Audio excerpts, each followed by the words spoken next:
أقذر تحالف عرفات البشرية، وخصوصا عندنا هنا في المغرب. مربع الموت، الطبيب، الصيدلي، مول الراديو، ومول التحاليل. المريض بالنسبة لي هم ماشي إنسان كيتألم، المريض هو شيك على أبيض، والكل خاص يقطع طريف من الكيكة. شوف يا حاج، الحالة عندك معقدة شوية. خذ هذه الورقة فيها 12 نوع من التحاليل، وضروري سكانير على الراس والرجلين. ومهم جدا بتمشي لهذا المختبر بالضبط اللي في الزاويه، قول لهم طرف الدكتور قردوش هما اللي عندهم الاجهزه الدقيقه، وطبعا هما بوحدهم اللي كيخلصوني في الكوميسيون ديالي كل اخر شهر على كل ضحيه صيفطتها ليهم. اهلا بك يا سيدي، الدكتور طلب بلان شامل. ممتاز، غادي نديروا لك 20 تحليل حتى هذوك اللي ما عندهم علاقه بمرضك.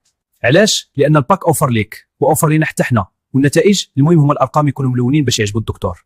الراديو العادي ما كيبين والو، خاصك اي ار ام 3000 درهم. فقير بيع طوانغ مرتك. الحقيقه هي ان الجهاز شريته بالكريديت وشهره طالع، وخاصو يخدم 24 ساعه على ظهر الدرويش باش نخلصوا لا فيلا. هاد الدواء اللي كتب لك الدكتور مقطوع، ولكن عندي هذا البديل غالي عليه بجوج مرات، ولكن راه اوريجينال والنفع ديالو سحري. في الواقع شركه هذا الدواء وعدتني بسفريه البالي الى بعد 500 علبه هالشهر. البرستيج والسفر اهم من جيب المريض. هذا ماشي طب، هذه سوق سودا الاجساد. ملي كيولي الطبيب سمسار والمختبر مقصله، الموت كيولي ارحم. في عالمنا الثالث المرض هو مشروع استثماري لعديم الضمير. متى يعود الحياء للوزرة البيضاء؟